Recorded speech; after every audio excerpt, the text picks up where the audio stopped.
We are back. I think we're back.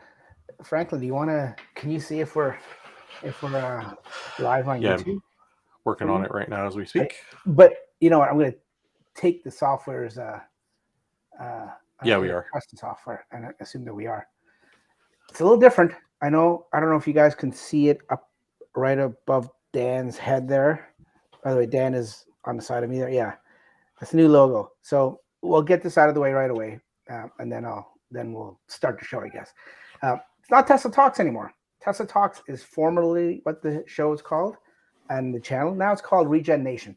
And a little explanation if you didn't see the quick 2 minute video of why I did it. Um, just wanted to branch out on different things, and if you saw a video yesterday, it showed we went to the auto show, and we'll talk about that in a little bit because the three of us went. We'll talk about that in a little bit, but I just want to branch out in different EVs. I mean, the EVs are really, I mean, unless you're hiding under a rock or you're stuck under a rock, EVs are really taking off as of late. Probably in the last year or two, I think. Thanks to Tesla and this show, this podcast, and my channel will predominantly still be Tesla because let's face it, guys, Tesla is still dominating the industry as far as I'm concerned. That could be argued, but let's just, for argument's sake, let's just say it is. So the majority of the topics we have tonight to talk about is Tesla related, but we are going to branch out on different EVs because there's some interesting and very nice EVs coming out, and just the whole talk about different things going on in the industry with charging and stuff like that.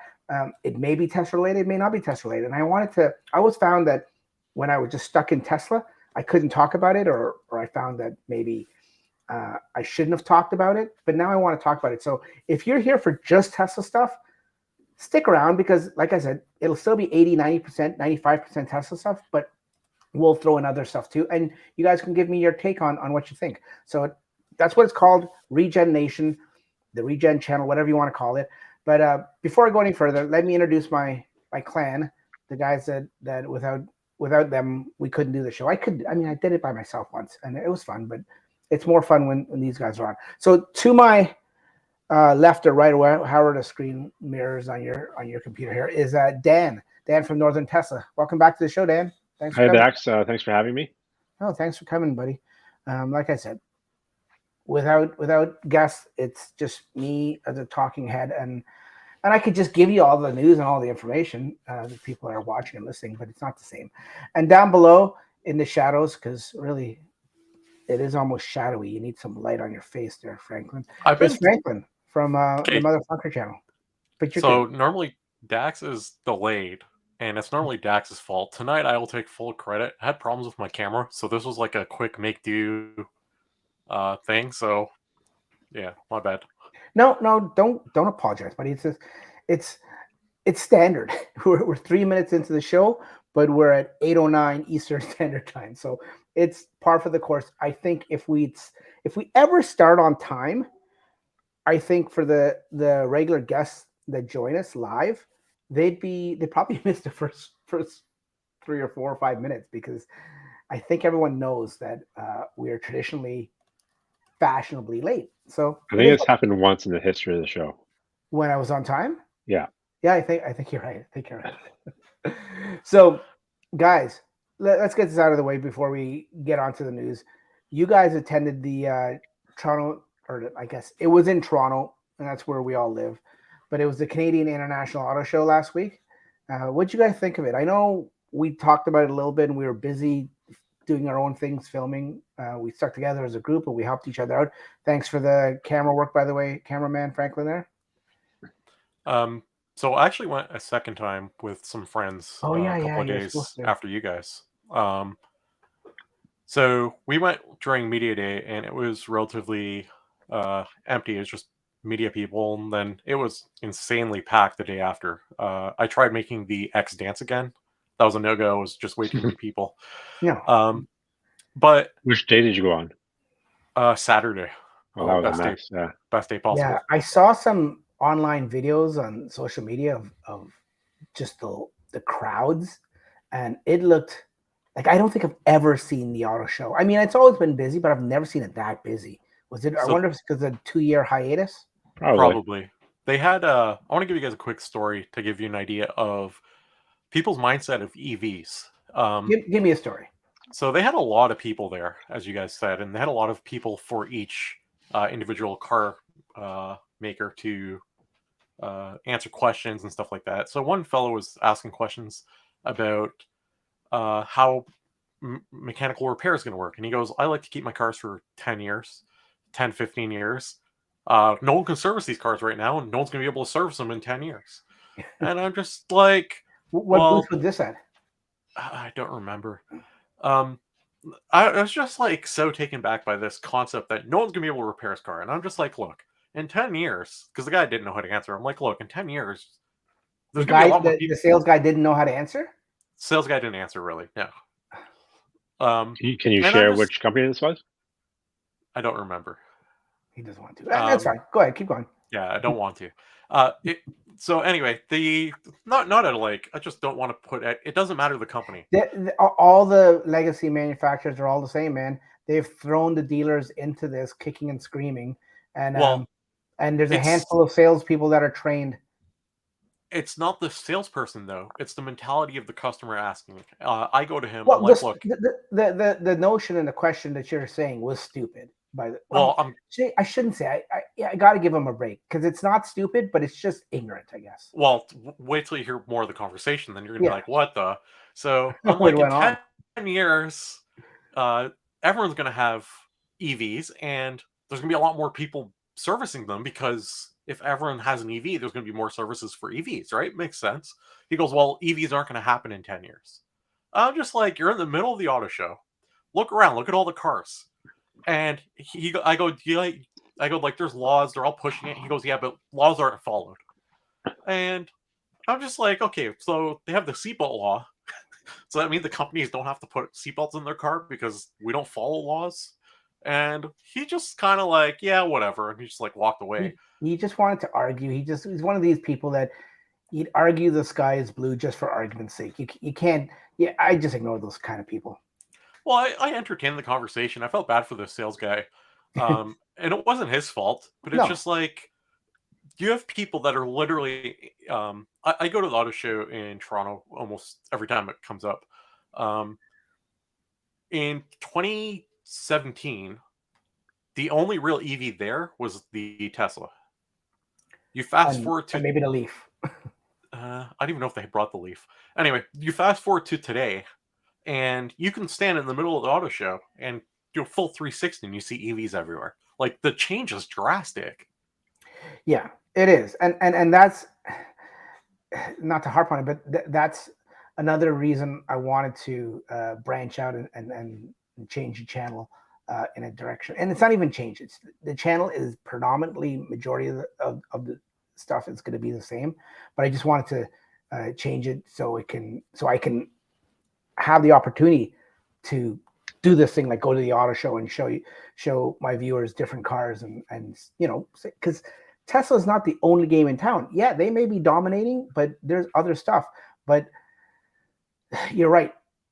It's changing fast, but there's certain people out there. Well, the vast majority don't know about it. I see it every day with my colleagues and my friends and my neighbors and stuff like that. They're ignorant, but not their fault. It's no fault of theirs. They're ignorant to the technology and the industry. And it's I guess, I don't know, whose job is it? Dan, is it our job as influencers, so to speak, to Well, I think we play part of it, but I don't think it's our part, because if there wasn't us, there'd be nothing. I think it's a lot of like the mainstream media being really negative on Tesla and other EVs in general. There's just lots of misinformation out there. Yeah. No, you're right. But no, but what'd you think of the show, Dan? It was a good show. I think, like I said with Franklin, like I've been there years before. I think probably the year before the pandemic. And what struck me this year is just a lack of other, like Ford wasn't there, none of the German cars were there. So that was a big, like it was smaller than normal shows, but I think the cars that were there are great. Yeah, that was crazy. Standout for the show. Okay, so if you want to talk about marketing, the marketing master of the entire show was what, Jeep? Took a second look when I went the second time. And they had an indoor course basically to show how it can go off road. And it is incredible Hmm. how much thought they put into having that. Like the lineup on Saturday was insane. And like they took Because you we didn't on get a like chance a to look at that. incline, but it was on a side and then over a bridge. Yeah, and it's all like, I mean, the drivers drive you around the course, but from a marketing perspective, that was absolutely brilliant. Like that brought so much attention to Jeep and what they can do. Well, in that same light, the EV test track, how busy was that? Um, there was a very long lineup. I was trying to find the same guy to see if he can get us to the front, but I'm joking. Our Finally. guy Peter, was it Pete? I think it was Peter, right? Yeah, Peter. Um, Yeah. Now you got to see. We didn't get it. We saw it from afar, but we were too busy. We had our own like agenda and stuff like that to look at the cars that we want to see. So we didn't get a chance to see the Jeep up close, but we did pass by and I remember it going. Were they ICE cars or were they hybrids? Because I know Jeep They had has some both. hybrids. They had the hybrids there as well. Okay, so but were the ICE engines on? I wonder. Yes. Yes. Okay, that's interesting that they did that indoors. I mean, I get it; it's a big place and it's well ventilated, but I'm still surprised that they were allowed There to. was like maybe 6 of them, and I think 5 of the 6 were like their hybrid. The one was ICE version, so it Huh. wasn't like enough to make I guess enough to make a difference. Yeah, because they're going so slow. I would assume that the gas engine wouldn't kick in at low speeds. Maybe I Yeah, don't know. but I don't know. it was Something really I gotta cool check to into. see it come like downstairs, like literally on its side. The hype that built was incredible. Yeah, yeah. Which got me thinking, like, if the Cybertruck's released, I think Elon said yesterday, if it's released this year, um, No, you know what he did say. We'll talk about that. he, I picked up on something he mentioned last night too. Yeah. yeah. So, but what I'm saying is I feel like they have such a cool opportunity to have, uh, like really neat demos like that, where other manufacturers can't pull off the same demo they might be able to. I don't know what that looks like yet. Yeah. Like maybe you do line up and you get a hammer and smash the car. I don't know. Oh, oh, buddy, that would be hilarious. But no, I know what you mean. I know what you mean. Like with the opportunity of having like the indoor EV test track that Dan was referring to that we went on, that was great. A small little track, but I remember in the years past at auto shows. I remember when we went just in 2018, went down to the LA Auto Show. It was on the same time that the Cybertruck was unveiled. I think it's 2019, 2018, whenever it was. Yeah. They had test drives outside because they couldn't do it inside. They had very little EVs, and that's the LA Auto Show, which I would assume is a big auto show, just like Toronto. Probably not as big as the Detroit or the Chicago one and stuff like that. But LA Auto Show is a big show, and I remember just those 4 years ago, I think it was, they didn't have many, if any, EVs. I think they had Tesla and a handful, maybe Bollinger, I think I remember seeing. I don't even know where they are now.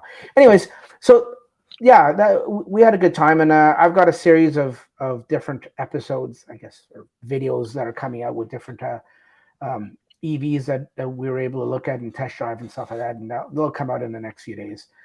So stay tuned for that if you're interested in other relevant EVs that are here now. There's one that isn't here, but it's coming soon, and they actually talked about it a little bit today.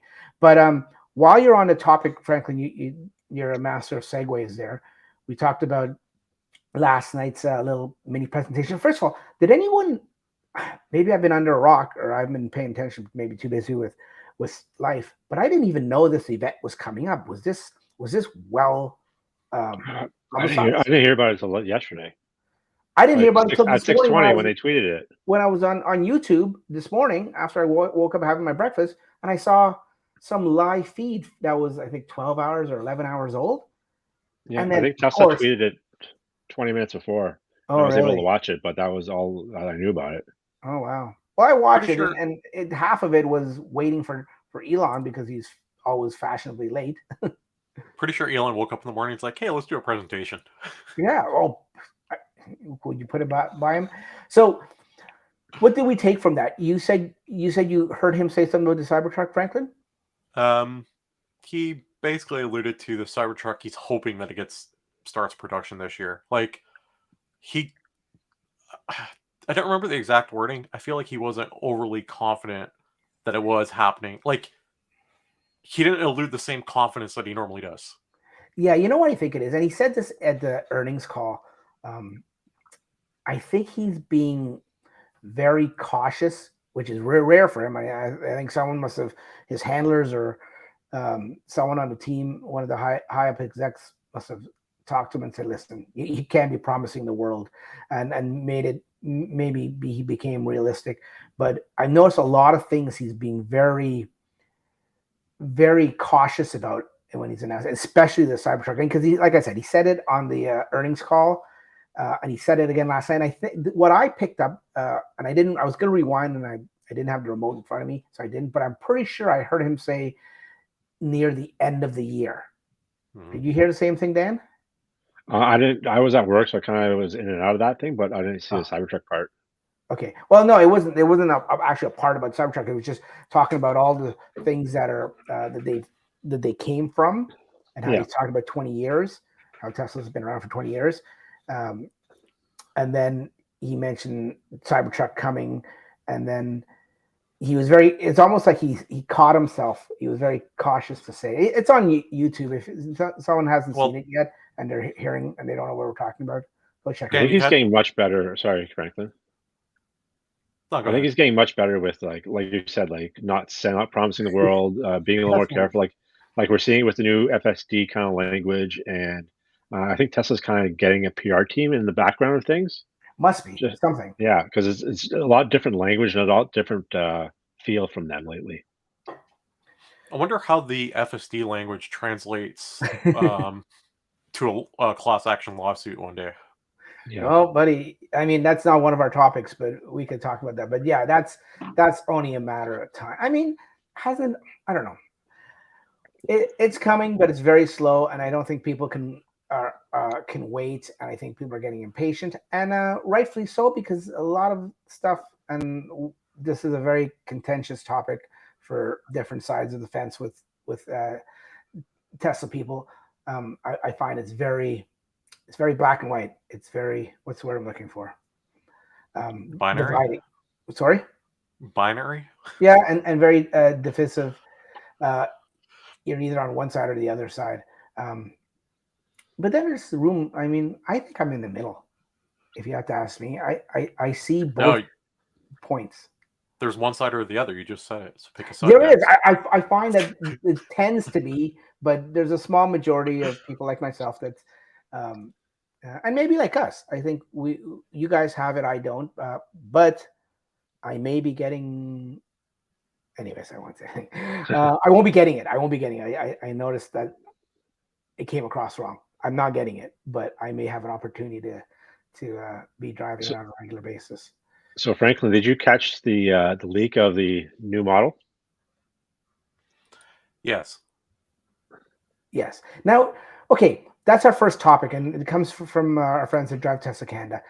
Do you guys? I mean, I saw it. I saw the video, and you know what? The funny thing is, when I was watching it this morning, I thought to myself, and this is before Darren and Drive Tesla Canada actually wrote the article, or at least before I saw it. I don't know if they wrote it, and I just hadn't went on the website and saw it. But I thought to myself, you know, wouldn't it be sneaky of Tesla and purposeful of Tesla to drop a little Easter egg or a little hint in there of certain things? But I'll be honest, I never thought that it would be the upcoming car or stuff that they haven't released yet. So it wasn't just Drive Tesla Canada. I saw some other publications talk about it today, and they think, you know, that they revealed it, or they're wondering, was this a reveal? And I'll slide down, if you're watching the video part of it, I'll slide down to the pictures, I guess the frame that was frozen from the video, and there's a designer there sketching something out on it looks like a drafting table of some sort, and a lot of illustrations around him or her. and it's circled. There's two cars. There's more than two, but there's two that are circled that look like it could be a subcompact, a very compact SUV or car that we haven't seen before. At least I haven't seen it. There's one if you're watching at home and you're watching the video part of it, there's one of the silver aluminum one that's just off to the top right. That one we've seen before. And I think that was just a render of some sort. Yeah, it looks like a Model 3 was just without the doors. Yeah, we've seen that before. So I don't think that's it. Some people say, because this was on my Facebook group too, people were talking about it, and most people were saying no, it isn't, but some people were saying yeah, it could be. But the white one and the blue one, well, first of all, they've got giant wheels, and this is typical of a prototype rendering, right? Where they put giant wheels on it whenever it comes to market. If it comes half as what it looks like in the prototype, it never has the giant wheels. But Tesla, one good thing Tesla is known for, and full credit where credit's due, is their prototypes are very close to what the release candidate or the actual vehicle is when it finally does come out. Legacy, you can't say the same about. They've got a bad habit of Well, we can go on and talk at about least- the RAM, and that's a tangent I don't want to go on, and I talked about that. Anyways, I talked about that at the auto show, and I don't even know if I'm going to put that footage in there, but I was going to say at least the public prototypes that we see are close to release, right? yeah, Which Tesla's very good at generating media headlines without intending to, or like having a media department. I think they do it on purpose, don't you? Well, this is what I was going to say. I believe they threw this there on purpose because they know someone would pick it up, it would spread, They have and to. then they get media attention. Yeah, they have to know. They have to know. After all these years, after all said and done, they have to know that someone, and within 12 hours, as in this case, is going to go through frame by frame and pick apart that video.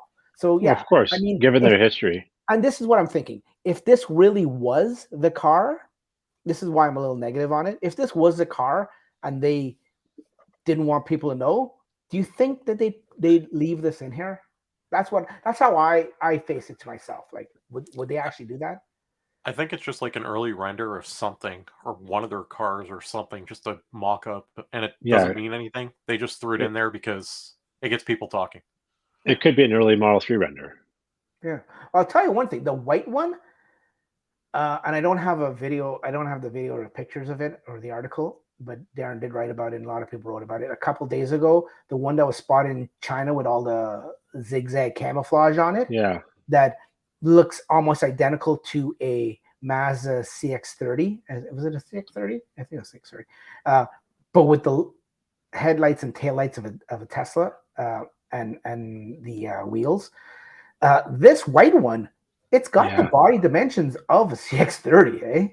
Yeah, that's what I thought exactly. Like last night when I saw this video, I was like, "Oh no, it's nothing." But then today I was like, "Wait a minute, that kind of looks like that Zebra one." Yeah, it does. But some people are saying it's a hoax. Somebody went around doing that in China, which in China they can do anything, right? So they make Frankenstein cars all the time, and they even had the side repeaters on it. You notice? Yeah. So if it's real, do you think it's going to be the safest car? Do you think it'll overtake the Y? I see you want to move on. Okay. We can do that. Just moving right along. Hold on. I don't know if I have that. My order was a little different than yours, but I think it's here. How come Lucid wasn't at the auto show? Sorry? How come Lucid wasn't at the auto show? Well, no, okay, save that tangent because we're not going there. But Lucid's going to be the last one. We're going to talk about Lucid. Yeah, this is how we branch off into other EVs, folks. We're going to talk about Lucid at the end. So if you're a big Lucid fan, hang in there. We're going to try to go through. We got like 5 or 6 articles and topics, so we're going to try to go through these fast. So yeah, this next one that was so smoothly done by Franklin there is let me see where it is. Where is it? It's the Model Y. Once again, clinches the third straight IIHS Top Safety Pick Plus award. Now, believe it or not, guys, and anyone that's listening at home that listens to this podcast, I actually read this article, which is rare, I know. So I can actually speak about this. There's actually 20 this year. There was 48 cars that qualified for the award this year, but then 20 of them didn't qualify for the safety pick plus category. Only 28 did. I shouldn't say only. It seems like a lot, but if you think of all the manufacturers and all the models out there, 28 is a low percentage. So the Model Y was in there. What's interesting is the Model 3 wasn't. Last year it was, and now this year it wasn't. And what the IIHS did this year, they added some different categories to make it a little more competitive. So that's actually why it's a narrower number than last year, and maybe that's why the 3 didn't get in there. One of the new categories, I think, is that they put in a crash worthy. No, sorry, that wasn't it. One of the new things was a nighttime. Was it nighttime pedestrian? Yeah, a pedestrian to vehicle crashes, a vehicle to pedestrian front crashes at nighttime, and that's a new thing that they put in. And the Model Y did amazingly. Also, while we're talking about different EVs here on this new reformed channel, the ID4, the Volkswagen ID4, and the Rivian R1T also did good in that category. So interesting. I mean, it's good to know. The Volkswagen ID4 is a good car from all accounts. The only thing that I keep hearing people talk about is their software, the electronics and their software. And you know what? I've owned it. I've owned a Volkswagen before. Years ago, I owned a diesel Jetta, and it was a great car. It was rock solid. The engine was solid. I think that was the last thing to go on the car was the engine. The problem with Volkswagen, the one I had, and all the Volkswagens I've known other people have, is the electronics. They always go first, and that's the demise of them. And it seems like 20 years later, Volkswagen's still having a problem with that. So that's the ID4. Rivian, they're doing good, but they're having a slow ramp up, and they're getting better. But I'm a little worried about them. Let's just say. So my take on what's your opinion, guys, on this award, the safety award? So my take on the whole safety thing. When I went on Saturday, I got a different perspective because I was with different people that weren't like in the EV world, I guess, or like hardcore EV. They're interested, they want to get into it, but they aren't like aware a lot. And we started talking about different EVs that were there, and you start looking at it. You look at the front, you look at how it's designed. It's quite literally their ICE vehicle with a battery. Yeah. It's not built from the ground up, and because of that, you're going to get most of the most legacy ones. Yeah. Most legacy, yeah. So when you do that, you're not gaining like the crumple zone, which adds a huge aspect of safety. You're not gaining some of the safety stuff that they could have if they built it from the ground up. Yeah, but you know why? I mean, I'm not making excuses for them, but I'm maybe just giving reasoning. These manufacturers, these legacy guys, they are, I hate to say it, and it's their own fault, and I'm not bashing them, but they're scrambling to evolve and catch up, or they're trying. They think that they can catch up, and the media is telling, it doesn't help when the media is saying, oh yeah, they've been saying for years, Tesla competition's around the corner, and once that competition catches up, you guys are done. Like, they've been saying that for years, right? And we know. And it's as the competition comes out, what we're realizing, for people that are in the industry like ourselves that pay attention to it, the vast majority of people aren't going to notice this. My wife upstairs, she doesn't know. She doesn't have a clue about this. And she's just what I consider the vast majority of the regular people, right? But they don't realize that as these manufacturers are trying to catch up, what's becoming evident is the giant gap and the giant lead that Tesla has. And how hard it is to make something from ground up. We're going back to Rivian. I was just talking about them 2 minutes ago, and Lucid. Look at these startups, these new startups. They're having a hard time. Some more than others, but like I test drove the Lucid 2 weekends ago. Yeah. I know I we're not was talking about Lucid now, but I would argue it is the absolute best EV you can buy. If money was no option and the supercharging network opens up, I would buy Lucid over any other EV, under the assumption the company stayed alive. a big It assumption, is, eh? It's a yeah, big risk. it is a much. We'll talk about that when we get to it. Well, I But yeah, was gonna say it's a much better drive than any other EV I've test driven. yeah, But they can't get butts in seats. They can't get people test driving it enough. So Raymond's asking, even if over the Porsche, I test drove a Porsche as well. It's mostly noise. It's a joke. Yeah, I take it over a Porsche as well.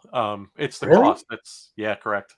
Ah, It's the cost that's affecting them. But um, if you think about the EV industry as a whole, they're the only ones that actually have better battery tech than Tesla currently. It's You're paying for it though. That's the problem. Every other auto manufacturer is struggling. Like their battery packs are massive to get less range. yeah, Their charging network's a disaster. Which again, we're They- going to talk about that. But yeah. They don't have a charging it. yeah, Yeah, I was contemplating putting that as a topic tonight with the whole charging thing because we haven't talked about it. It's been a couple months since we had a podcast, but yeah, I mean that whole topic we can devote one whole show to, really, if we wanted to.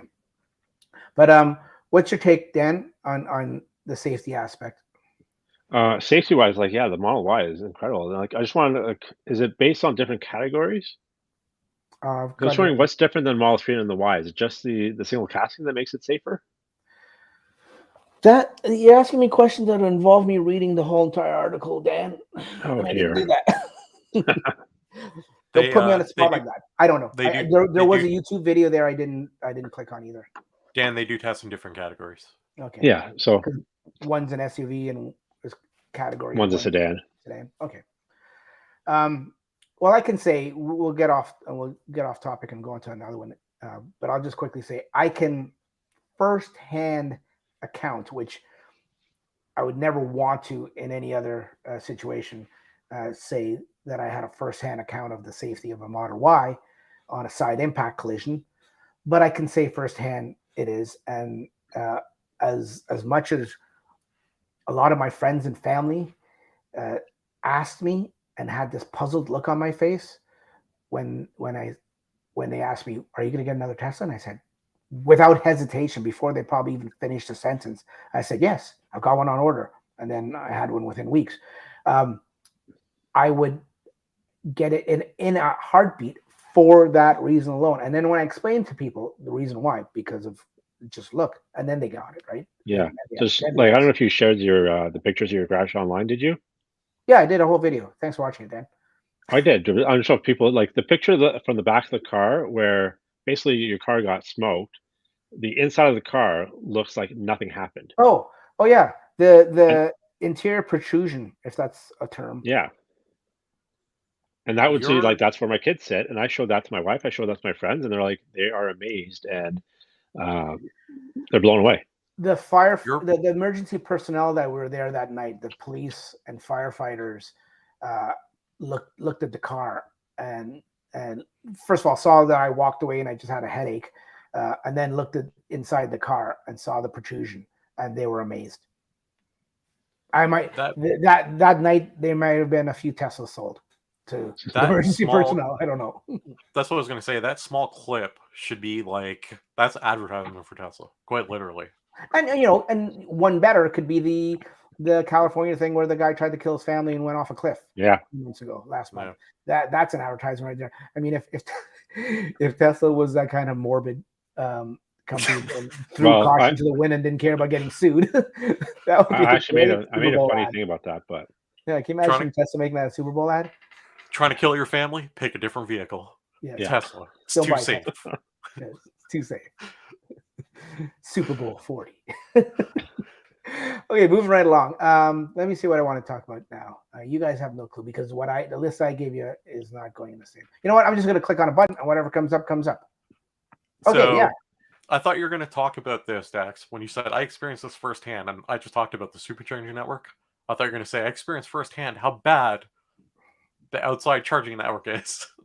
Oh, I didn't pick up on that tangent. Sorry. Yeah. Um, But I did pick up on, and you know, the topic we're talking about now from Drive Tesla Canada, folks, if for all our audio listeners, is the new Magic Dock. And if you don't know what a Magic Dock is, Tesla's new, and you know, it's not even officially released or announced, but I think we all know because once again, I think Tesla intentionally, and I'm sorry if you're hearing a barking dog in the background. I think Tesla just the sun. intentionally released or leaked it, in my opinion, because they haven't talked about it. They haven't officially done anything yet, releasing or announcing the Magic Dock. But I think we know that, and it's pretty safe to assume maybe the name might change or something, but we're calling it the Magic Dock. And what it basically is a CCS adapter that's in a Tesla cabinet, not the I don't know if the cabinet or stand or charger stand is the right terminology for it, but it's built in. And if you're just using a Tesla, you just get the regular, you know, Tesla adapter that comes out. Not adapter, but Tesla out a plug. And if you're a third party and a non-Tesla and you use the app, then when that whole docking system comes out, it comes out with a CCS adapter already attached to it. We don't know exactly how it mechanically will work, but that's in a nutshell how it is. And in this article today from February 23rd, we see our first one in New York. And I'm going to scroll down because I remember reading this, but I forget where in New York. It's near Buffalo. Factory near Buffalo. Yeah, there was a name for it, the place it was. Anyways. Dan, you want to give me... Dan, you can start with your thoughts because I've kind of started prior topics. Go for it. Yeah, like I don't know how I feel about Verona, New York. Up. Boom. What's that? Yeah. Verona, New York. Like we talked earlier how Tesla has such a big advantage over everyone else, and I feel like that's their advantage is the supercharger network. Like other people that like either it doesn't work or they don't have that many or it's slow, and that's why you buy a Tesla for that supercharger network. So if they open it up, two things will happen: either it'll get overrun and you have to wait for a spot, or this added income to Tesla will just be able to give them more superchargers, which is good for everyone. So hopefully it's a latter, but I don't know.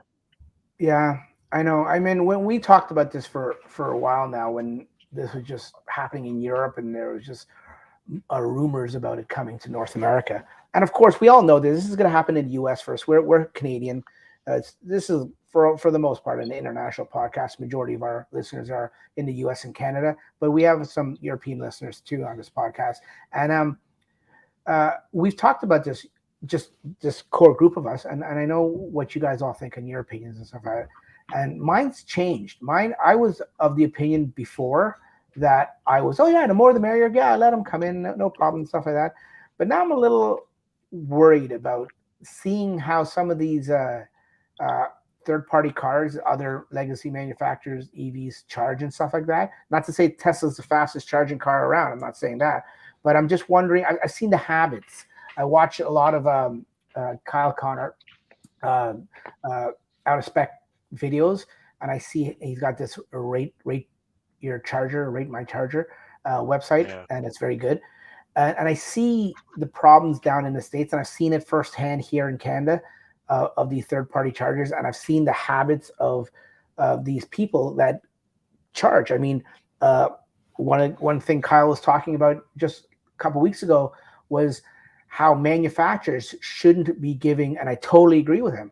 And he's brilliant to bring this up. How manufacturers shouldn't be luring new customers of EVs by saying, we'll give you 2 years of free charging, we'll give you 3 years, we'll give you 1,500, whatever it is. Tesla's one that started, and I guess Tesla's maybe I guess to blame for the whole thing, but Volkswagen, with how they basically own Electrify America, and they've given all their ID4 customers free charging, I think it is, for 2 or 3 years.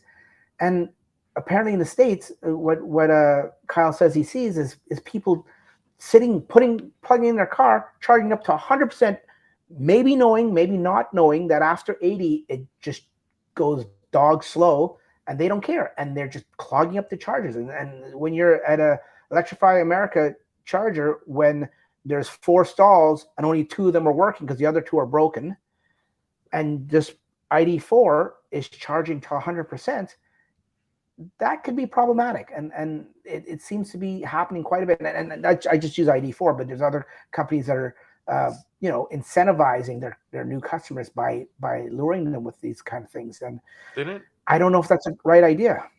Didn't I think there needs to be Volkswagen sell? Sorry, Dan. Didn't Volkswagen sell their stake in Electrify America? Did they? I didn't hear that. Yeah. If they did. Yeah. Huh. Or, yeah. Okay, but in this picture, what are you going to say, Dan? I just think there needs to be more education in terms of like superchargers, and these fast charging networks are for travel. If you're going to, if this is your only, I understand a lot of people don't have chargers at home or they're in condos, and that's what they need. But there's tons of level 2 chargers out there that they can use for that. So I think if you're traveling, get what you need and get out. Raymond brings up a good comment. He says he's more worried about the short cable. Some cars will park weird or park head in and block other chargers because Teslas have to back in. I'm hoping, and we don't know yet, I'm hoping maybe Tesla's thought of this and the new cables maybe are retractable and they give an extra foot or 2. I don't know. I'm hoping. So in this picture, for anyone that's watching online here, I've zoomed in on this picture that this Reddit user that brought it to everyone's attention here, and the article was formed upon it. Shows a Rivian R1T, a pickup truck, at the charger. Now, they seem to think in the article that this is Tesla brought this as a tester, and then there's a Model Y there, and I guess they were testing it to see if it worked. I guess they got to find out. Apparently, the person that took the pictures tried to talk to the workers here that were retrofitting and doing work on the charger here, and they wouldn't say anything. They were very tight-lipped, which I think also, too, a lot of the cars that we saw at the auto show, the charge port is by like the A-frame, which is quite far if you're pulling in. I know some are on the hood, like the Nissans at the hood, but most of them are at the back A-frame, like that Cadillac, which could be quite distance away. Yeah, I mean, depending on how long the hood is, you're right. They're all there's no standard. What you know what? There's no standard on a ICE vehicle either. Some are on the left, some are on the right, some are in the under the back license plate. I think it's a Jaguars, the old Jaguars. They were on the front fender by the A pillar. Yeah.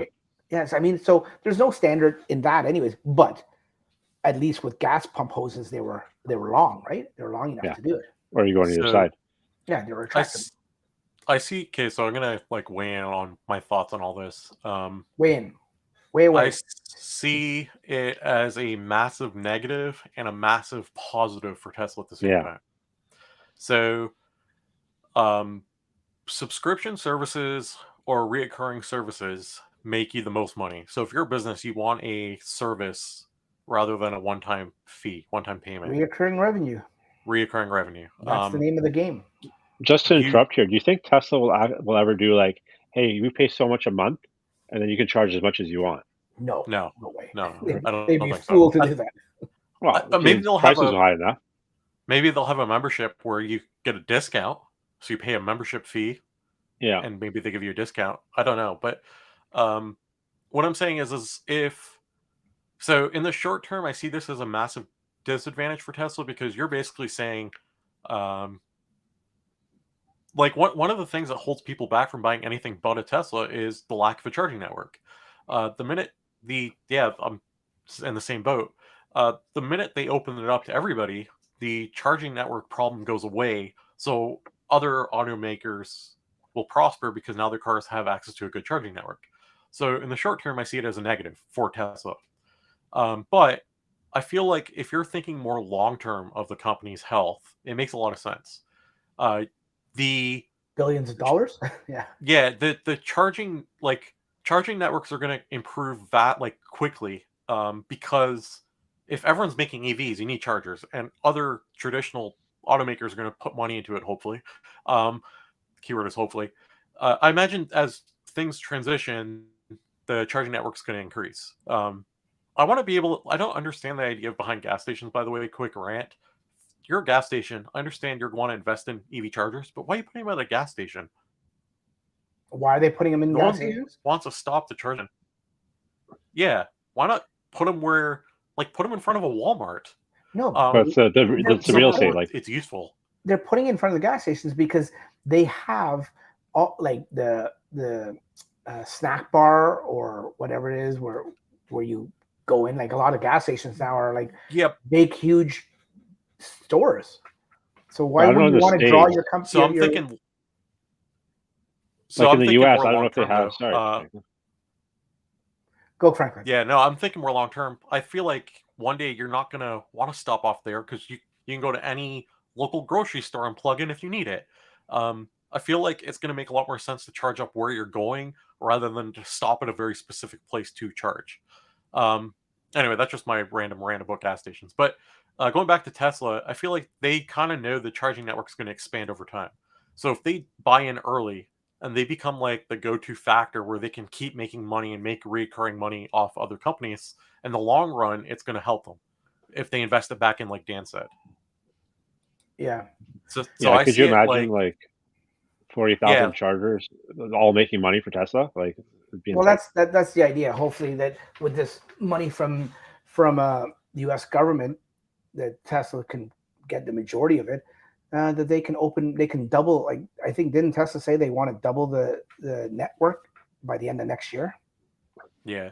I mean, this is obviously Tesla's timeline, but Raymond brings up a good point here. We had this a few weeks ago here in the GTA where it was -20 and all the superchargers were blocked. Can you imagine now with other legacy manufacturers, the non-Tesla cars there, how the nonsense that'll be? The good thing, and I know we're all complaining about it because we know that it will come, but the good thing is it's not going to come. In my opinion, I could be wrong, and I'm hoping I'm right, but I don't see this coming to Canada for a while. No, I don't think we have the appropriate network. Like here in Toronto and GTA, like I said, like I experienced that day where all the chargers were busy. Like there's just not enough, and if you open up to everyone else, it's going to be a problem. Yep. I mean, like most of the GTA ones have like I think 12 or so chargers, like average. I think the one in Hamilton has 19, which is probably the highest. But you're not seeing these like 50 charger ones out in California. Like we don't have that here, so you're going to have to definitely improve that network here before you start opening it up. Tesla also has to increase the what's the fee called once you're finished charging? Idling. Yes. Yeah, because a lot of the ones here are like at malls, and like even one where I was at the -20, I was in Burlington, which is just off the GTA, and it's at a mall. And even though it was full, people are still doing like just doing their normal. Oh, I'm gonna supercharge while I go shopping for an hour and a half. Well, people are in the line waiting for just a quick charge just to get home. Yeah, I know the mall you're talking about. My wife goes to that mall all the time, and she takes the car, and she knows. I made it very clear. Hey, once it's finished charging, you get the notice on your phone. You have 5 minutes from when you get that notice to come and unplug. And she does. She unplugs and she moves and she gets a parking spot across. But yeah, you're right. A lot of the ignorant people that don't even know, and they'll just keep plugged in. And they'll get a giant bill. But hopefully, by that giant bill, they'll get. Sorry, Franklin. Go ahead. Sorry, you're like choppy on my side. Is Dax lagging for you a little bit, Dan? No, he's good. He was there just now, but he's good now. Okay, I thought he stopped talking. My bad, Dax. Dax doesn't stop talking. There is a delay I noticed on the network tonight for some reason. I don't know why. There's nobody else home, and I don't know. It could be. Can you also take a quick second for a PSA in terms of if you are at one of these chargers and there's like people waiting, form a lineup, please. Again, that's such an easy fix for Tesla. I was gonna say Tesla can easily do that because it turns into mayhem sometimes. They just have to say, "Hey, you're going to this charge it, you're the next in line. And if you go to plug in and it doesn't let you, the first time you get a warning, the second time they give you a bill for trying to butt line. And No, it just doesn't charge allow you anyway. to. It doesn't allow you to charge. Yeah, but I'm saying if you try to do it a second or a third time and you're wasting people's time because you try to keep butting, like say Oh. this is your third offense doing it, give someone like a $10 fine for trying to butt in front Sorry, of how do you waste butt people's line? time. How does Tesla control the line? How? By whoever shows up. Yeah, when you're saying that you're going to the supercharger, and it knows how many cars are there charging already. It knows, and it can say if you're the next one and it's full and there's no one ahead of you, it can assign you a code or a hash tag or something. It could. That makes sense. I mean, I'm no computer. You guys are more into the computers than I am. It could easily be done on Tesla's back end. Yeah. Aaron, get on it. No. No, that's actually relatively easy. I'm surprised they haven't implemented something like that already. Yeah. So I think we've buried or talked to that one to death. But yeah, it's coming. Luckily, not coming to Canada anytime soon, but it's coming to the US sooner than we think, and it'll be interesting as just to sit back and see what happens. Dan said, "Aren't they only opening certain amount of chargers per charging site?" I don't know. We don't know how they're doing it yet. Well, they kept saying select sites. Yeah, they're locations. Yeah, and there's two trains of thought on that. They could either do the popular ones, or they can do the ones that if Tesla can easily look at the map and say, hey, you know what, there's not a lot of CCS, like there's a CCS dead spot in like rural Nevada or something like that. Let's put one there to help the network. You've got a CCS there 300 miles away there and 300 miles away there. Let's put one here where there's a dead spot. They could do that strategically, or they could go the other way and go for where there's more cars and just do that. I agree with Tony's comment. He said Tesla's probably going to add the magic dock to a small percentage of their chargers until they can ramp up and not disrupt their core Tesla owners too much. But in the New York photos, they all had them, didn't they? I was going to say that the New York one doesn't show that. They're every single, well, from in a picture at least. We don't know how many chargers that location has. But so it looked like it was all. I've only ever done it once because it was a necessity, and I want to get into the story right now. I left my car at a charger, but there's like 12 stalls. I was the only car, and it was super, super late at night. I'm talking like 2 a.m. So I kind of took the chance of leaving. I'm like, what are the chances 7 other cars? Again, it was out of necessity. If I got billed idling, so be it. But not something I recommend. But it was like a very dead charger. But it got me. Left it, or you slept in it? I don't want to get into the details. It's a long story. Anyway, my question is, the way idling works is... there's a question here? Well, there's a question involved, yeah. So the way idling works... No, I'm giving you the backstory so I can get to the question. So the way idling works is, if half the charger is full and you're like completely at 100%, they're going to start charging idling fees. So it has to be half full. So... by the way, not a single other car, as far as I'm aware, showed up after me. But I don't want to hear your story anymore if you're going to be so mysterious. But anyway, my question is, if you click stop on your phone app, is that considered idling? Even though you're plugged in? Yeah, because it's not that you're full. That's not how the idling gets triggered. It's when the charging station has stopped and it detects that you're still plugged in. Yeah, I guess I would still know. Yeah, they know. Well, as long as there's another solution. I know what you're going to say. Go ahead. There's another very easy solution to this problem. Okay. Let's go back to 2018 when Elon Musk released the Snake Charger. Put the Snake Chargers at every single station, and then give us the FSD that was already a solved problem back in 2016. And now we can just leave our cars there, and it'll automatically do it all for us. Oh, yeah. Speaking of FSD, because I know you're half joking about that anyways.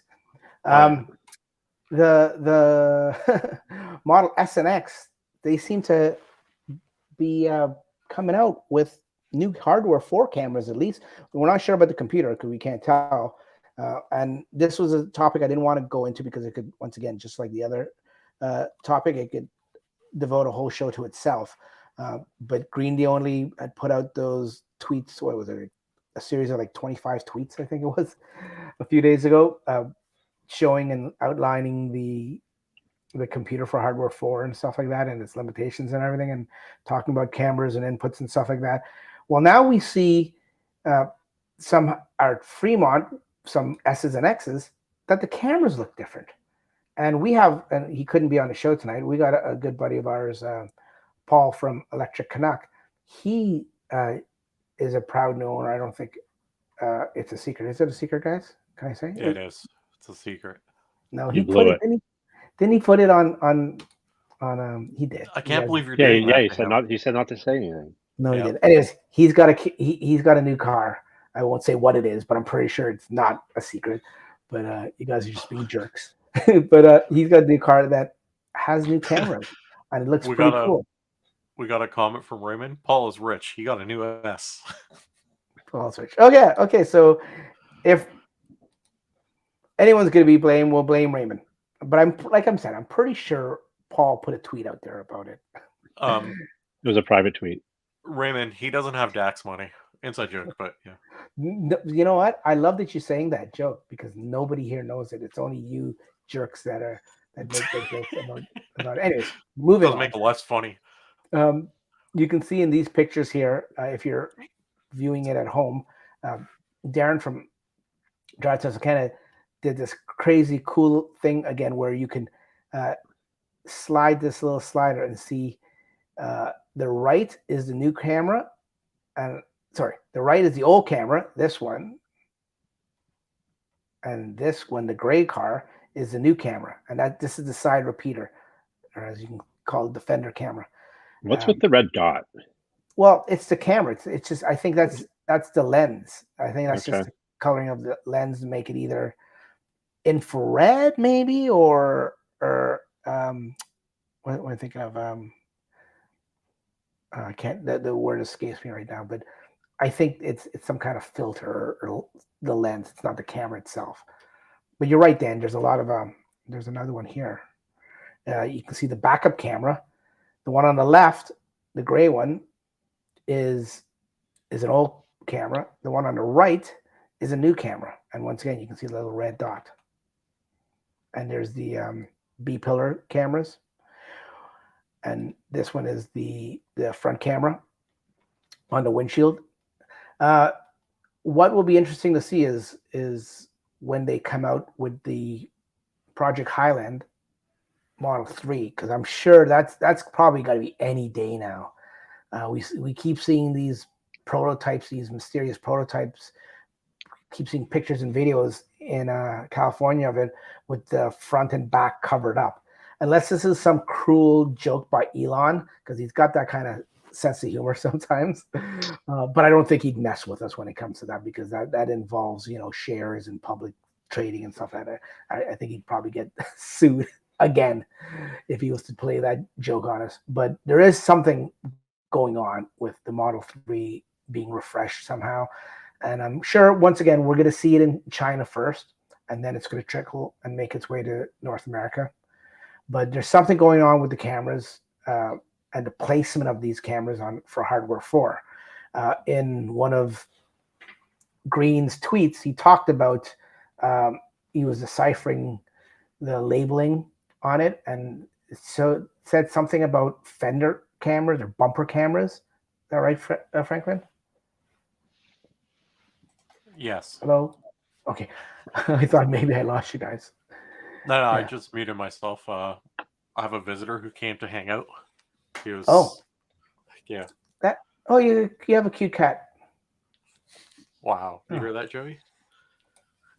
Yeah, they have a rear camera.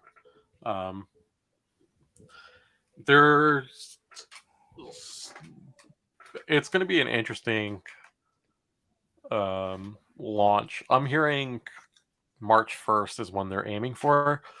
They're currently filling up the lots with them, and yeah, March 1st for the release of Hardware 4, but not Yes. March 1st for the refresh Highland.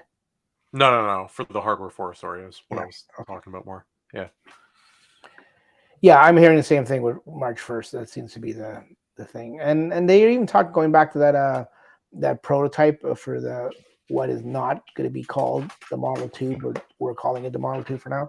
I'm hearing March 1st for that too at the what show is that going to be, or what event is that going to Investor be? Day. Is Investor that Day. Investor Day? Yeah, Investor Day. Okay. Yeah. They the day before Green tweeted out they're actively testing it in the factory. Let's just say that. Yeah. So Interesting. they're active. Yeah. And one big thing is that it will no retrofits available.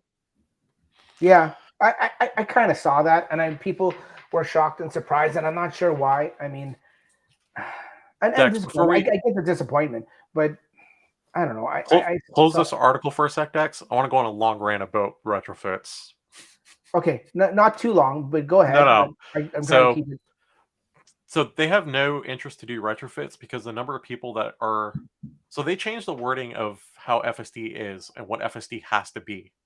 Yes, but when I bought it in 2016, the wording was back then, not what it is now. You're right. So the number of people that are affected by the new wording versus the original wording aren't as many. They're just going to cut their losses and say, forget it. We're not going to upgrade those people. There's only like 60,000 people. Forget it. If they take us to court, they take us to court. They did the same thing with the Model S P85. And they got sued. They went to court and they didn't even show up. They just paid out money. But that was a small amount of people. They can afford to do that. But I'm saying I feel like this is a small amount of people because you got to remember I think they changed the wording in 2019, so they have only the Model 3s really from 2017, a little bit of 2017, 2018, and a little bit of 2019. So you're looking at like less than 100,000 cars. So they're just going to be like, well, we're going to cut our losses and see how many of them sue us. I think all the cars after that, where they change the wording, they don't have to worry. So they don't have to do any retrofit. I see them just saying, "Hey, we're going to cut our losses," and who cares about the original owners? Because they've done it once before. I think Raymond's got a good point. Like in terms of ICE cars do it all the time. Like you want the newer and better stuff, but it was what was promised. The capabilities that were promised back then that is the issue. Obviously, Tesla, it's in their best interest not to retrofit because then people are going to want to buy a new car. But like I bought my car because it was going to be robotaxi. But if the cameras that are like, sure, you can do it today, but if the cameras are going to be able to do it, the new cameras are going to be able to do it better or more efficiently in terms of like winter or stuff like that, then you owe me the new cameras. Yeah, I think the biggest difference is Tesla promised a feature that they didn't have, and now it's a matter of do they keep good on their word or do they risk lawsuits? And honestly, I think they're going to go the lawsuit route because they're going to do the math and say, hey, it makes more sense based off the number of cars we owe. Or give us an FSD transfer. That's all I want. So I thought about that. I was on the side of FSD transfer and it makes a lot of sense. But now you're still forcing someone to buy a new car. Why should you be forced to buy a new car? You're not. No. You're not. You don't have to. Sure, you are. You don't have to. No. Yeah. If you want, so if the new hardware allows you to have FSD of what you paid for back in 2017, 2018, and your car can't do it because it doesn't have the new hardware, you're technically forced to buy a new car to get what you were promised. Because at the time, you're talking about you're still on this topic about the retrofit. I'm just talking about in general the whole. Yeah, but I'm just saying like the whole retrofit thing. I'm saying like the transfer thing only solves a portion of the problem. The biggest problem is like for me, I was told I'd get infinite hardware upgrades until I got full self-driving. Yeah. So even if they allowed me to, says that in there. Yeah, correct.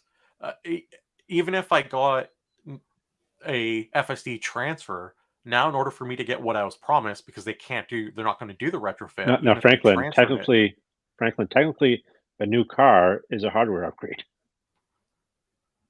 You're right. So what are they going to do? They give me a free Model 3? Like, I'm all for it. I'm just saying it doesn't. The transfer solves some of the problem, not all of the problem.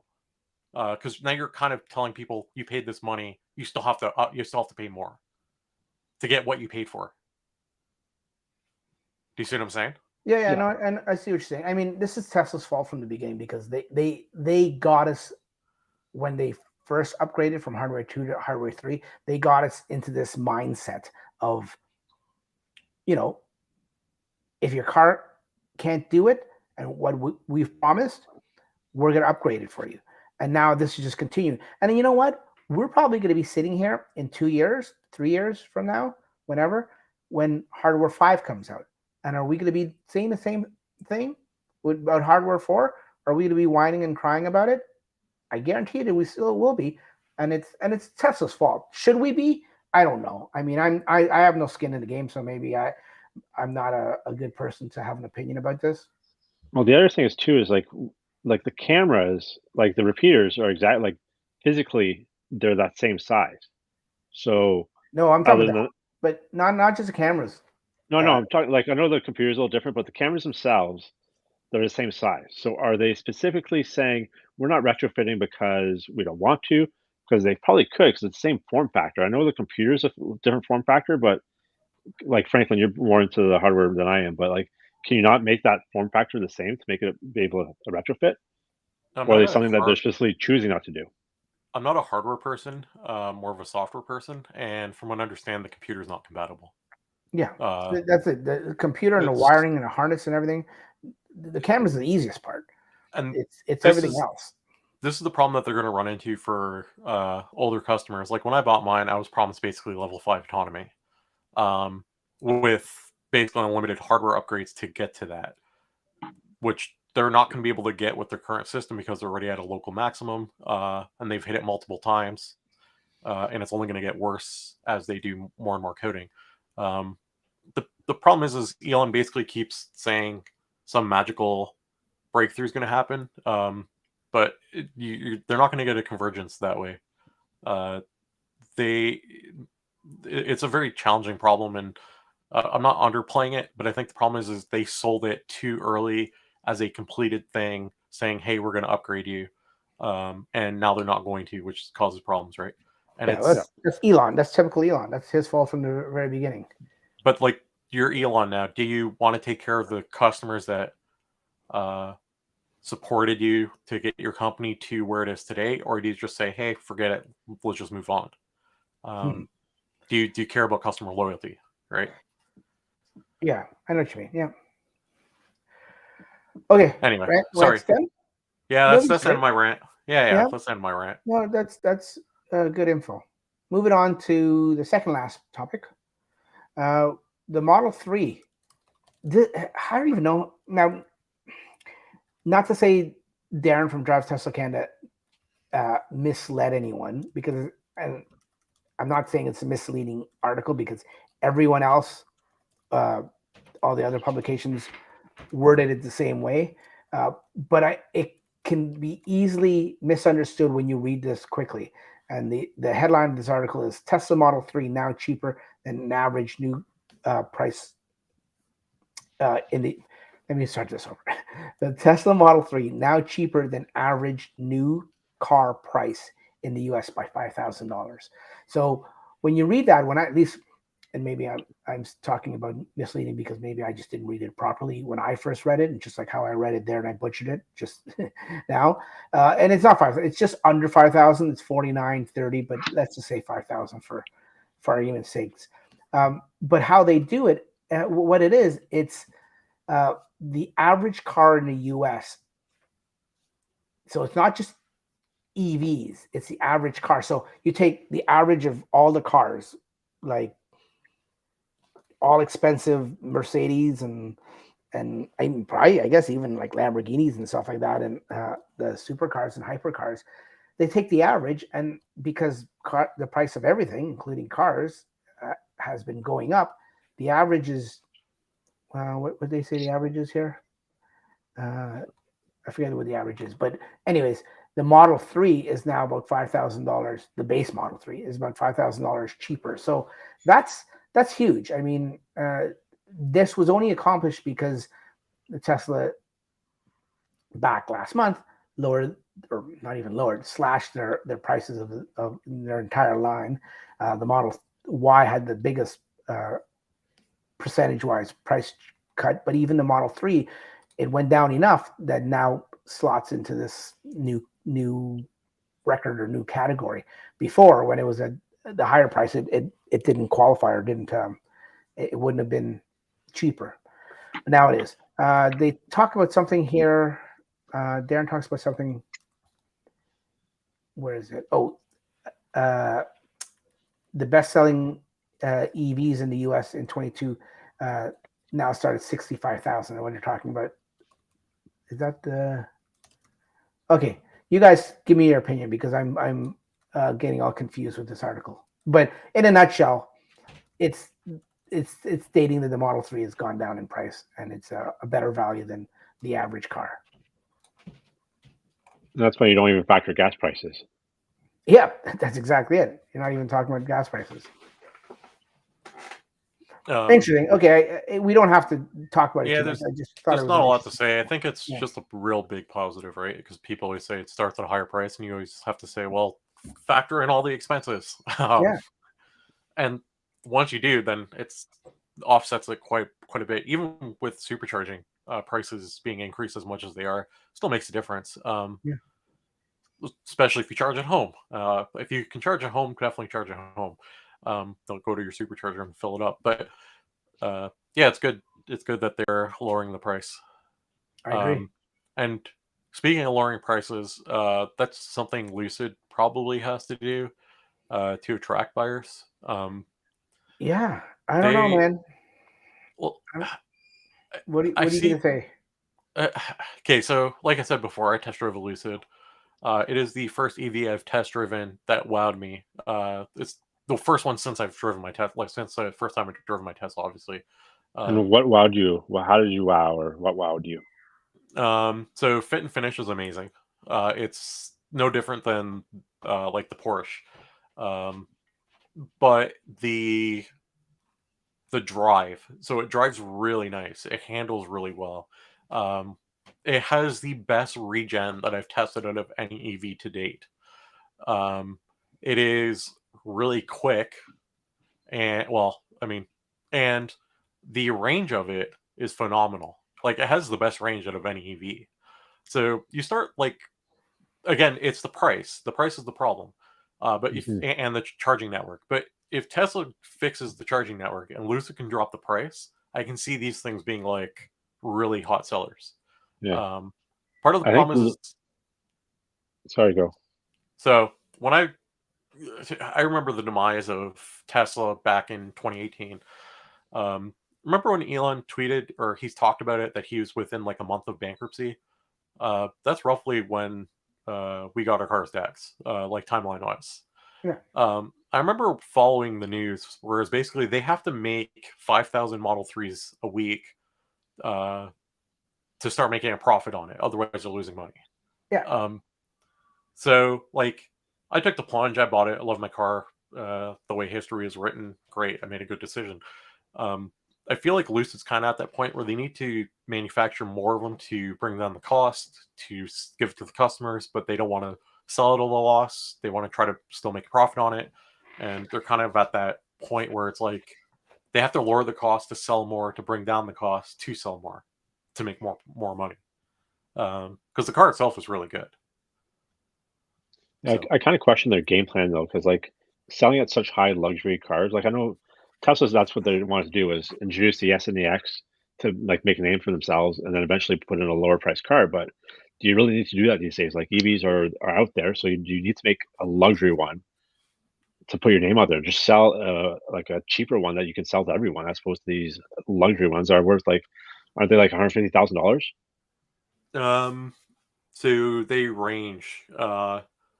The Air Pure is so the Air is 110, the Pure is 125, and then the Touring is 170, Canadian or the Grand US? Touring's like 220 or something. US or Those are all Canadian? Canadian numbers. Yeah, so Don't add the quote, luxury. don't Canadian, but don't quote me on exact numbers. Yeah, I know, but just, they're over $100,000. Not a lot of people are buying $100,000 cars, especially when you added taxes plus a luxury tax. Like, no one can buy these. Like, the average person cannot buy this car. Yeah, I'm just saying if I were to go out and if the supercharging network's opening up and I've had to buy Model S at the same exact cost, I'd buy a Lucid over the S. Is assuming this charging network was open. Yeah, but how many people are buying Model S's? I don't know. Ask Paul. Like, can you build your company on those sales? Is what I'm saying. No, probably not. And we're seeing they can't. Yeah. Well, they did at one point. I mean, it's just now the industry is so mature that you can't. But back then you could. Well, okay, so I'll give you a different thought. I mean, I'm not saying it's in the same ballpark, but you have auto manufacturers that are selling cars that are $500,000 or $1 million, and that's all they do, right? I'm not saying it's a good comparable, but you can, I guess, if you get enough customers, but they're just obviously not. Well, it's interesting. I mean, my take on it is I don't see them making it, in my opinion. And I think the biggest problem is they are a new startup and they went after, and I don't know if it was personal from Rollinson's thing and the issues he had with Elon. I don't know if it was a personal thing, but they went after exactly what Tesla did, and they tried to make the same car, and they competed with the Model S. You could look at Mercedes, you could look at Porsche and stuff like that to have higher end luxury cars and stuff like that, and say, well, they did the same thing, but they're already established, and so they have those customers buying those cars. They have a customer brand base and a brand and everything. These guys are Lucid's a new startup. They don't have that. They're starting from scratch. And it was interesting. A few days ago, I read an article from Drive Tesla Canada. The co-founder of Tesla, that guy that doesn't get along with Elon, Martin Eberhard, he talked about basically telling new startups, don't try to be like Tesla. Don't try to follow Tesla in their footsteps. And basically, he was saying, don't try to bring out a car to compete with Tesla or compete with the Model 3 or compete with the Model Y or X or X. He says, you have to go in your own direction. You have to do something that they're not doing, that no one else is doing. It's a big gamble, but he's like, you basically, as much as he was trying to knock Tesla, he was actually complimenting them, because he was saying, if you try to compete with Tesla, you're going to lose. And this is exactly what we're seeing with Lucid here. They tried to compete with Tesla and other manufacturers, not just Tesla, but I think Tesla was the main thing. And yeah, on paper, the specs and everything, yeah, they beat a Model S in range and speed. Now they came out with that Sapphire and stuff like that. So yeah, it's better car, but look at the price. Tesla is already, even though they're what some people would argue to say are a new car company, they still have a client base and a customer base, like Dan was talking about, that they're secure in their cars. Lucid isn't. And I think they made a grave mistake by trying to make it look like a better Model S. Well, I wonder. Look at Rivian. Rivian's another perfect example, but a better example. And I'm still, like I said, I'm still worried, like I was saying at the beginning of the show, worried about Rivian in a little bit, but not as much as Lucid. Lucid is in a lot more trouble than Rivian is. But Rivian came out with their own niche thing. They were the first to make, I mean, some people could argue F-150 was with Ford and everything, but they could have made it a radical thing, but they wanted to make something that looked like a traditional pickup truck. And yeah, they came out before the Cybertruck, which many people did and stuff like that, as we're finding out. But they didn't go for a Model Y competitor or a Model 3 competitor or an S. They could have, but I think that's why they're doing better. They're in a different league of their own. Adventure. Yeah, they found their own. Yeah, they found their own niche. Yeah, and they're just having trouble with like ramping it up. But they're like the popularity is there for Rivian. So yeah, what I was going to say is I wonder two things, right? I don't think they're actually going to go bankrupt. I think they'll get bought out before they go bankrupt. Who? Because they're Lucid, because their battery tech is really good. Yeah. It doesn't. Yeah. Well, it doesn't make sense for a company not to buy. Like if you're a legacy automaker, you're going to say, "Hey, let me go throw money into this because now we have battery tech." Yeah, but the problem is when where I see it, and I think people may say it's a good thing, people may say it's a bad thing. I'm in the bad thing camp, and not not in a racist way or anything, but they're owned by over 60% by the Saudis, the Saudi group. Now the Yeah, problem is when you're ready to buy it, the Saudis may say, "I want to keep my 60%," or I might like, or Saudis might just walk away from the whole thing altogether. Who knows? But or they keep throwing money into it because they say, "Hey, we're already 60% in. We see potential."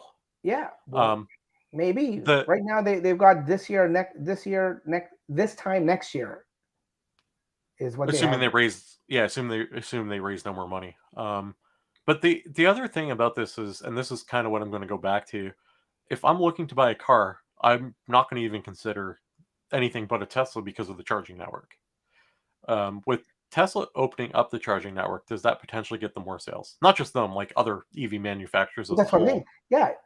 Yeah, has Tesla just done a favor for every other manufacturer that's Yeah, making an EV? Yeah, yeah. some can argue, which is a very plausible argument. Yeah, they have.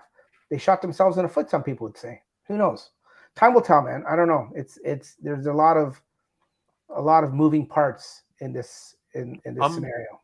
I'm of the side that the competition's good. I'm hoping they last because that will Mhm. only push Tesla to make a larger range battery. Um, The plaid only came, in my opinion. I could be wrong. Maybe some people would say, and maybe Tesla would say, "Oh no, we were working on that the whole time."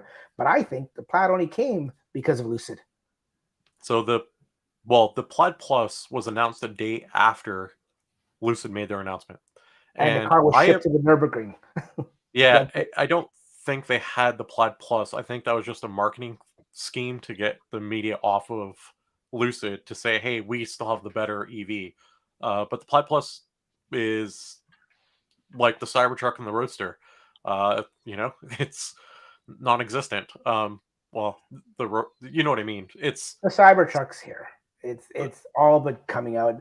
I getting back to what I was saying earlier. I have a feeling they're sandbagging it uh, out of abundance of caution, and I think it's gonna be. It's not going to be like full production, and you're going to see tens of thousands on the road this year.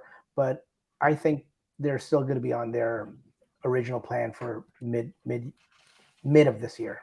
so Sorry, Lucid. Raymond said, he said, Franklin, this is strictly a Canadian problem. We have a lot of, there's a lot of Electrify American and EV Go in the States. So they have a lot of them. What is the problem? I wasn't Electrify, following the whole thing. yeah, Charging yeah. network.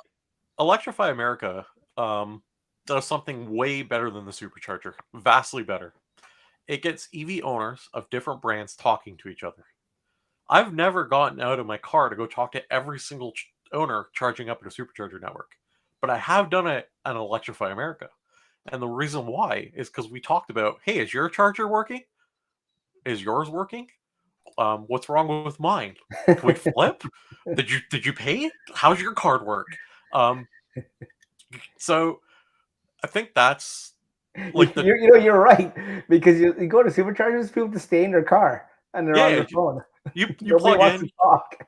They're I've watching Netflix. had I've had some people ask me, like one guy came up to me, he's like, he knocked on my window, he's like, "Hey, I just rented this. Can you help me? How do I charge?" So I went up and I showed him how and explained to him how it works, and I just started talking to him, right? Um, Especially when I travel and my plate's nowhere near the location, that's when I find people that will talk to me because they're like, "Hey, what are you doing here?" Um, Give me all your money. but yeah, but for the most part, people just go in their car and they don't say anything. But Electrify America is very community based. It's very community driven. Oh, you're so And I'd So have to disagree with that comment in the states. Just that last video I did where I did on Planet Better Route Planner. I went from Vancouver to Halifax in um, planned route with a Ford Mach-E, a Hyundai Ioniq 5, and a Tesla. And the Tesla did it in the fastest time, not driving time, just charging time. I think the Hyundai, I don't have the numbers in front of me, but the Hyundai was like a good 6 hours extra of charging time alone. And that was the same in the States, same problem. everything was a lot slower in the States just for charging. So it's not just a Canada problem. Yeah, no, it isn't. I don't know what Raymond was referring to. That's why I was asking you guys. I Well, will be following the conversation in the chat. he he is not wrong. There's a lot more charger options in the States than what we have here. But The what problem comes is with those? it's Or no. What I'm saying charging is, problems. yeah, what I'm saying is it's the reliability of the charger. I think is the It biggest is. problem. It's horrible. And the speeds. But here's the biggest difference. Like here's another positive for those networks. Electrify America is vastly cheaper. It is. So if I Is this going to be a sarcastic thing? The vastly no, cheaper because you walk away and you didn't pay a cent because it didn't work? no, like listen, if you get it working, you're looking at like 30% savings, which is quite a bit. Because some Yeah, chargers, okay. I was paying like $30 US to charge up. But That's buddy, a lot of money. I'll pay for reliability any day of the week when I'm on a trip and I need to go somewhere and I got my family with me. You know what I mean?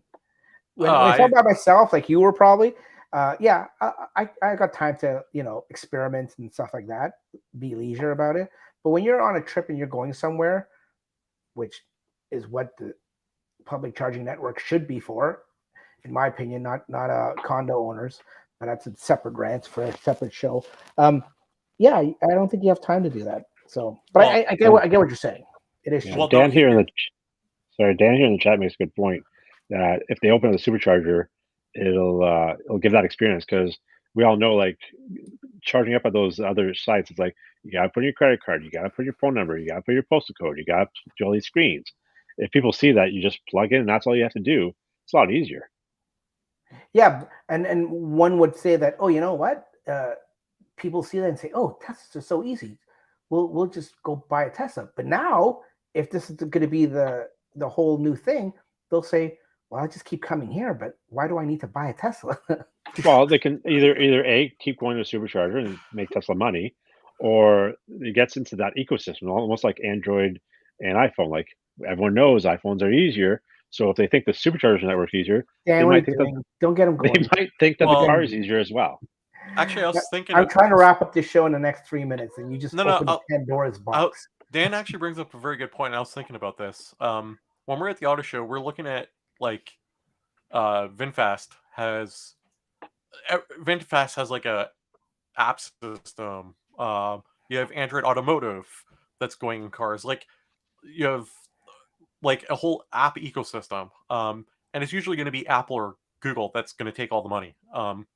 Tesla's refusing to put CarPlay or Android Auto on their cars. And it got me thinking, like, what's the incentive for them not to do it? And I think that Dan's right. They want to, like, as far back as 2019, they've been working towards, like, entertainment for an app store. It's in development, I can tell you that. But It was in development. Who knows if it's still well, yeah. Well, I can tell you it is. It's still in development. It makes more sense for them to put on an app store because once you start buying apps for your Tesla, you're going to be like, well, why am I going to switch to another branded car? But if you start buying apps for your on the App Store or the Google Play Store that work on your cars, you can jump to any branded car that has that. So now it's like I can jump around to any car I want. I'm not stuck to my Tesla. But if Exactly. I just spent hundreds of dollars of apps on my Tesla for my Tesla, chances are I'm going to say, oh, I mean, a couple $100, probably maybe not a lot if you're buying a car, but I'm just saying it like it's an incentive not to switch. So Dan's not wrong. Well, I'm saying it's more like the interface of a Tesla. Like Tesla's more, we all know it's a software company, and like I think if the interface is easier for everyone, then that's what kind of sells it more than anything else. So if they see the easiness of a supercharger, they'll see how maybe they'll think, oh, well, a Tesla is also easy to drive. Like I think, in my opinion, it's hard to say. Like when we were at the auto show, like the VinFast and the Cadillac, the trying to do the screens was a little difficult, maybe because we just don't know, we're not used to it. But I find a Tesla just a lot easier, has more of that like user friendliness that Apple has. Yeah, who knows? Anyways, we could go on for hours, and we're coming up on the 1 hour and a half mark, which is the mark that I always seem to get whether I want to try to avoid it or not. So we're going to end off here. We're going to do no story of the week, even though it hasn't been a week. It's been like story of the last 3 months. Unless you guys have a story you really want to tell, I was going to save it for the next one if you guys don't mind. I don't think of one. I'll take the silence as no, you don't have one. Okay. So let me make what I something want up. well, no, don't make it up just to make it up because, like I said, I'm trying to keep it short. What I was going to do is tell everyone the new, because it's a new channel, but it's the same channel. But we have a new email. If you have any questions that you want to get out on the show, or you have friends or family that have questions about Teslas and maybe a little bit of EVs, we're now dipping our feet into this EV thing. So, folks, so we don't have all the answers as we may, and we still don't even have all the answers for Teslas, but more so we have Tesla answers type of thing. So if you have any questions, we have a new email address that you can send questions to. So it's questions@theregenchannel.com.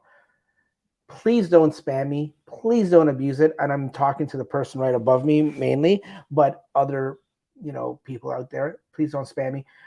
Questions@theregenchannel.com if you have any Tesla related or EV related questions. And I will take that down now before Franklin does something with it.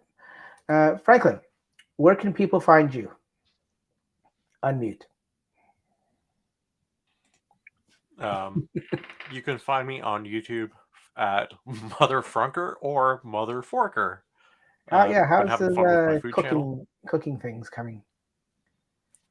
I'm at approaching a solid 270 subscribers. A lot of fun. You didn't have to give me your subscriber count, but yeah, the last time I saw you did a short. What was it? You did a short about something that had like 5 ingredients. Oh, the potatoes. You put them, you slice them, you put them upside down. With parm crusted potatoes. Yes, that was it. I've been having a lot of fun with it. Like I follow a lot of like the food trends online. So like the one I'm going to do tomorrow, I'll tell you, is Oreos and sour cream. Apparently tastes like cheesecake. I've tried that. I've done it. Is it good? It's not gross. It sounds gross, but it's not. It's like like people say it tastes like a not a cottage cheese, but like a cream cheesecake. I wouldn't say it's cheesecake, but it's not that bad. Cheesecake. Yeah, it's okay. It's not gross, but it's not cheesecake. Somewhere in between. Okay. So I want to try that. I want to try to make it into an actual cake is my plan, rather than just dipping in. So we'll see. So you're not gonna do a short for this one. You can do an actual long video. I don't know. I haven't decided. I flip and go back and forth depending on whatever I feel. Like no rhyme or reason on how I do it. But I've been having fun with it. I have some Tesla videos I'm working on. Should probably publish one tomorrow. But anyway, yeah, that's where you can find me. Where can people find you? I'm at Northern Tesla on YouTube, Twitter, TikTok, Instagram, all those. I just put out a video from the auto show. Check that out. Yep. And I'm only a few shy from 2,000 on YouTube, so head over there and subscribe. Subscribe, guys, because he's got. If you don't know Dan and his channel, he's got some good Tesla content, like really, really informative stuff. It's not just like stupid stuff that we do. When I say we, I mean me. Like he actually has informative stuff, like that auto show tour that he did. Franklin, did you notice it was so steady? Very steady. It was like butter smooth. If I have a picture I gotta do a video. You guys making fun of me. I have a whole video of us making fun of you. Yeah. If people don't know what we're talking about, it was Dan, Franklin, Paul, and I that went to the auto show, the 4 amigos, and Dan had this nice camera.